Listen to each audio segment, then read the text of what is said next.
உன்னதமான தேவனாகிய கர்த்தருடைய நாமத்தினாலே யாவருக்கும் அன்பின் வாழ்த்துக்கள். தேவன் தாமே ஒருவருடைய வாழ்விலும் மேலும் அதிசயங்களை செய்து நடத்துவாராக. இந்த நாளுக்குரிய தியான வசனம் ஏசாயா 43 அதன் 13வது வசனம். நான் செய்கிறதை தடுப்பவன் யார் என்று ஆண்டவராகிய தேவன் ஒரு கேள்வியோடு கூட இந்த இடத்தில் வெளிப்படுவதை காண முடிகிறது. பல நேரங்களிலே நம்முடைய வாழ்விலும் நாம் பெற்றுக்கொள்ள வேண்டிய அல்லது அடைய வேண்டிய நன்மைகளை பலர் தடுத்து விடுவதாக மனிதன் மேலே குற்றம் சாட்டுகிறோம். சில நேரங்களிலே பிசாசானவன் தடுத்து விட்டான் என்று நாம் நம்முடைய இருதயத்தை வருத்தி கொள்ளுகிறோம். ஆனால் வேதம் சொல்லுகிறது, ஆண்டவர் சொல்லுகிறார், நான் செய்கிறதை தடுப்பவன் யார்? அப்படி என்றால் ஆண்டவர் நம்முடைய வாழ்க்கையிலே செய்ய தீர்மானித்திருக்கிற எந்த காரியங்களையும் யாராலும் தடை பண்ணிவிட முடியாது.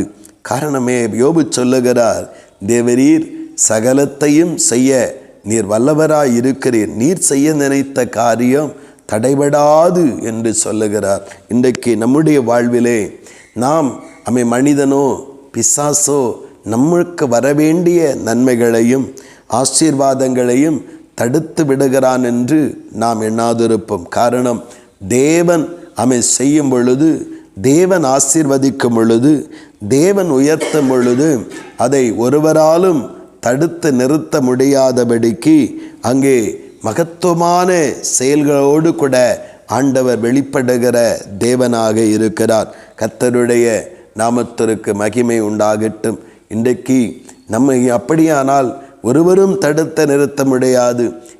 நாம் பின்னும் நம்முடைய தேவ ஆசீர்வாதங்களை வாழ்விலை பெற்று அனுபவிக்க முடியவில்லை, தேவனுடைய நன்மைகளை பெற்று அனுபவிக்க முடியவில்லை என்று கவனித்து பார்ப்போம் என்றால், ஒரு மனிதனோ உலக காரியங்களோ மந்திரவாதங்களோ அல்லது உலக எந்த காரியங்களும் ஒரு தேவ பிள்ளையினுடைய ஆசீர்வாதங்களை தடுக்க முடியாது, தேவன் செய்ய நினைத்ததை தடுக்க முடியாது. ஆனால்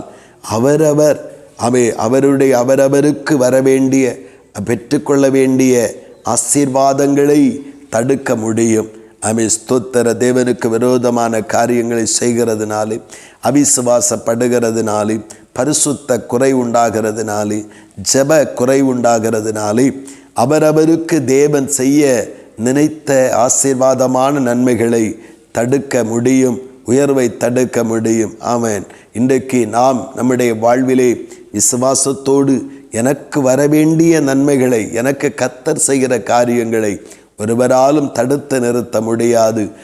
நானும் என்னுடைய வாழ்க்கையிலே என்னுடைய ஆசீர்வாதத்திற்கு தடையான காரியங்களை, கிரியைகளை நடப்பிக்காதபடிக்கு ஜாக்கிரதையாயிருந்து கர்த்தர் எனக்கு கொடுக்க வேண்டிய, கர்த்தரிடத்தில் நான் பெற்றுக்கொள்ள வேண்டிய சகல நன்மைகளையும் குறைவில்லாமல் பெற்று கர்த்தருக்குள் வாழ, புதியவைகளை கர்த்தரிடத்திலிருந்து பெற்றுக்கொள்ள நானும் என்னை அர்ப்பணிக்கிறேன் என்று கர்த்தருடைய நாமத்தினாலே இந்த வேத வசனத்திற்கு நம்மை ஒப்புக் கொடுப்போம்.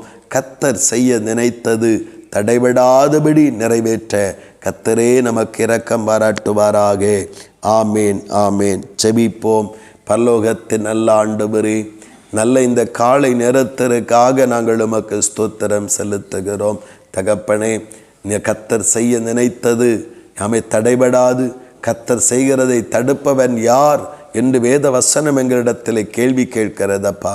விசுவாசிக்கிறோம்.